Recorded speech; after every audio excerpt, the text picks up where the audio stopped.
Բարի եւ օրհնված օր բոլորիդ, սիրելիներս։ Թող օրհնված լինեն այսօրվա ձեր ժամերն ու ժամանակները, եւ թող օրհնված լինի այն վայրը, որտեղ դուք այսօր գտնվելու եք։ Անկեղծ ասած մտածում եմ ինչ թեմայի մասին խոսել, ու չգիտեմ ինչի անմիջապես իմ սրտին դրվեց հետեւյալ խոսքը. Զգույշ եղիր, որ Աստծո ճանապարհին չկանգնես։ Հուսա վերաբերվում է գիտեք որ մարդկանց, որ զգուշանան։ Այն մարդկանց, ովքեր որ տեսնում են, որ Աստված ինչ-որ մեկի միջոցով սկսում է ակնհայտ գործել այլ մարդկանց կյանքերի մեջ, բայց այն մարդիկ, ովքեր տեսնում են դա, իրենց դա դուր չի գալիս։ Մենք բոլորս հաճախ աղոթում ենք. Տեր գործիր մեր ազգի մեջ, Տեր գործիր մարդկանց կյանքերի մեջ, Տեր բժշկիր, փոխիր, բարձրացու քո ծառաներին, ու հենց սկսում է Աստված պատասխանել աղոթքներին, սկսում է ակնհայտ ձևով գործել մարդու կյանքի մեջ։ Ինչի քո սրտում ուրախություն չկա, երբ որ դու տեսնում ես, որ Աստված այդ մարդու միջոցով գործում է։ Գիտես, սիրելիս, ամենամեծ պայքարը դրսում չէ։ Ամենամեծ պայքարը մարդու սրտի մեջ է։ Ու երբ որ քո սրտում ուրախություն չկա, երբ որ դու տեսնում ես, որ Աստված մարդու միջոցով գործում է, ով ուզում է լինի այդ մարդը։ Եթե քո ներսում դու չունես խաղաղություն ու լիակատար ուրախություն, երբ այդ ամենը լսում ես, ուրեմն խնդիր ունես դու քո սրտի մեջ։ Ու դու տեսնում ես, որ Աստված օրհնել է այդ մեկին,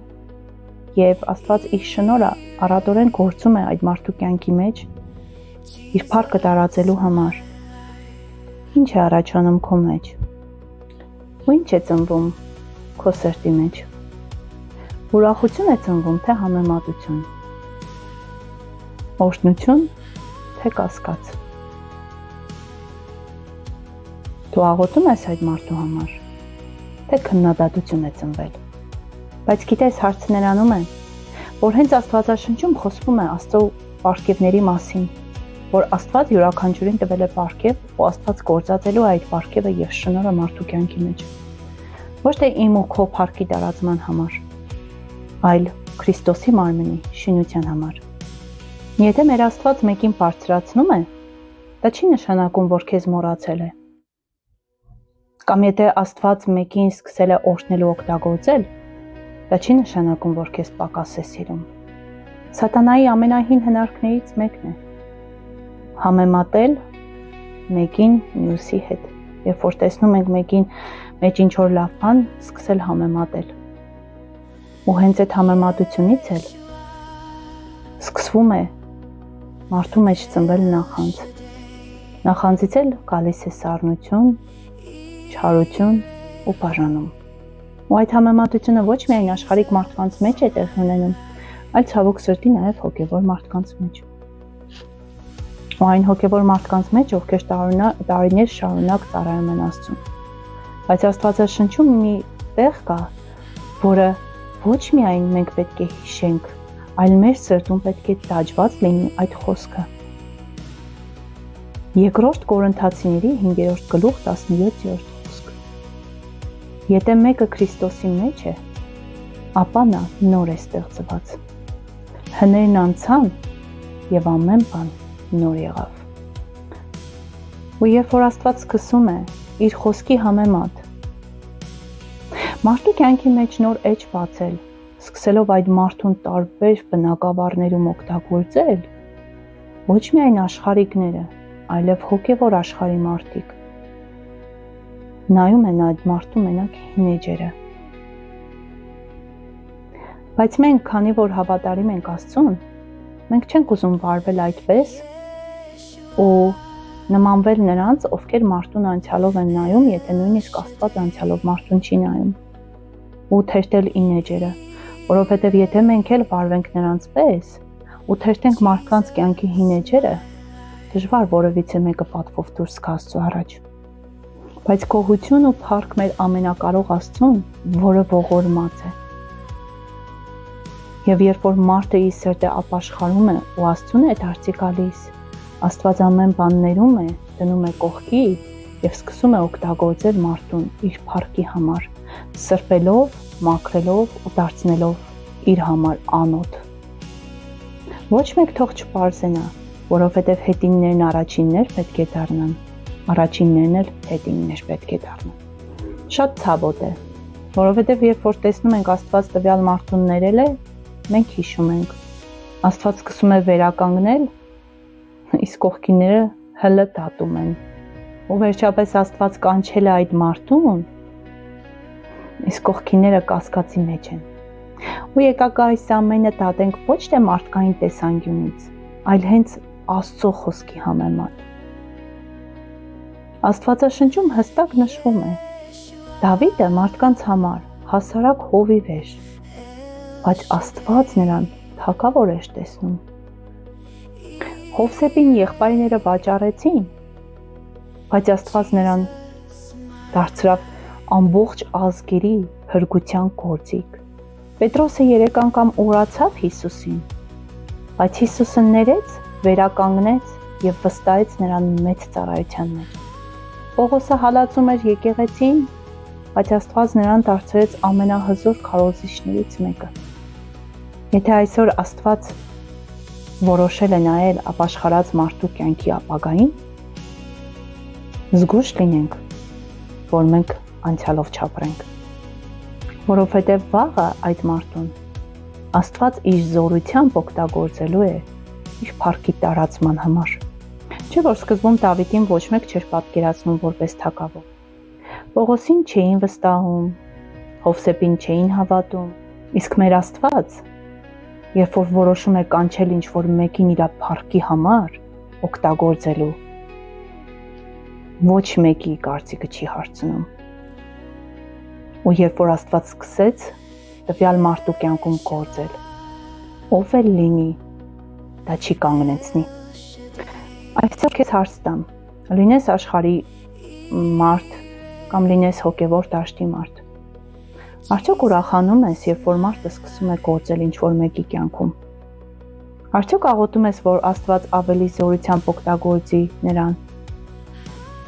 Թե ներսումդ անխաղաղ իրավիճակ է, մտածում ես նա ունակ չէ, որ Աստված գործի իր հետ։ Կամ երբ որ տվյալ մարդը ուրախությամբ կիսվում է քեզ հետ, թե ինչպես է Աստված իր կյանքում գործում, քո սրտի մեջ խաղաղություն ու ուրախություն է, թե ինչ-որ մի բան սկսում է պայքարել այդ ամենի դեմ։ Ու մտածում ես ինքդ քո մեջ, թե դեռ նա այն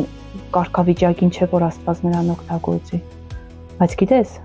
Աստված չի նայում, թե դու ինչ ես մտածում։ Աստված տեսնում է այն մարդու սիրտը, ով փափագած ուզում է, որ Աստված իրեն օգտագործի։ Սիրելիներս, եկեք չդառնանք այն մարդիկ, ովքեր իրենց խոսքերով, իրենց վերաբերմունքով կամ չգիտեմ, ինչ որ արարքով չհուսահատեցնենք կամ չտխրեցնենք այն մարդուն, ում Աստված զորացնում է, որովհետև բոլորս էլ ինչ որ նպատակի համար ենք ծնվել, ու Աստված մենակ ինձ չի օգտագործելու, այլ քեզ էլ է օգտագործելու, մյուսին էլ է օգտագործելու։ Այլ լինենք այն մարդը, ով որ այդ ամենը տեսնելով կասի Տեր, փառք քեզ եւ օրհնիր այդ մարդուն, որ էլ առավել սկսի գործել քո փառքի համար բոլոր մարդկանց կյանքերի մեջ, ում որ դու կընտրես։ Արեք մեր սիրտը ուղիղ պահենք Աստծո առաջ։ Ու չմտածենք, որ մեկս բարձր ենք, մյուսը ցած է։ Կամ մեկը ինչ որ պատիվ ու անուն ունի, մյուսը հասարակ մարդ է։ Գիտես, ով էլ լինի, ինչ էլ լինենք, մենք Աստծո արշի առաջ հավասար նժարի վրա ենք։ Աստված ոչ մեկին, ոչ մեկից, ոչ առավել է սիրում, ոչ պակաս է սիրում։ Աստծո սերը բոլորի հանդեպ հավասար է, բոլորի։ Ու Աստված կարող է այն ամենափոքրին վերցնել ու օգտագործել որպես մեծագույն անոթ։ Իսկ այն մեծագույն անոթ կարծող անձին, որ կարող է հպարտանալ, որ ինքը կանգնած վիճակում է, թող զգույշ լինի, որ հանկարծ իր հպարտությունից ներքև չսայթակի, Խոնարհ լինենք Աստծո առաջ, ու ողջ փառքը, պատիվը, զորությունն ու իշխանությունը միայն Աստծուն տանք։ Ինչ էլ լինի մեր կյանքերի մեջը, ինչ էլ որ Աստված մեր միջոցով գործի ու աշխատի, փառքը մեզ չի պատկանում։ Ողջ փառքը, պատիվը միայն Աստծունն է։ Երբեք չհապարտանաս կամ չասես, վայ, ես առավել եմ, ես սա արեցի, ես նա արեցի։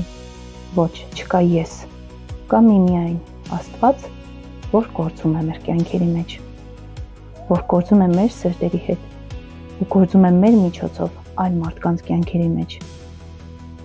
Ու այսօր անկախ նրանից, թե Աստված ում միջոցով է սկսել աշխատել, դա քո խնդիրը չէ։ Քո պարտքը հիմա միայն այն է, որ դու ուրախանաս դրանով, որովհետև եթե իսկապես Աստված քո սրտի մեջ ապրում է, դու ոչ թե կսկսես քո սրտի մեջ կասկածներ մտցնել, որ Աստված սկսել է աշխատել այլ մարդու հետ, այլ կուրախանաս ու կօրհնես, որ Աստված սկսի նաև աշխատել շատ ու շատ մարդկանց հետ։ Շնորհակալ եմ, որ լսեցիր։ Թող Աստված օրհնի քո կյանքը։ Գիտեցիր, որ դու հենց այնպես այս աշխարհում չես ապրում։ Աստված քեզ յուրահատուկ ձևով է ստեղծել, ու Աստված իր պլաններն ունի քո հետ կապված։ Ու Աստված իր պարգևներն ունի, որոնք օգտագործելու է հենց քո միջոցով։ Եվ թող օգտագործվի այդ պարգևները միայն Աստծո փառքի տարածման համար։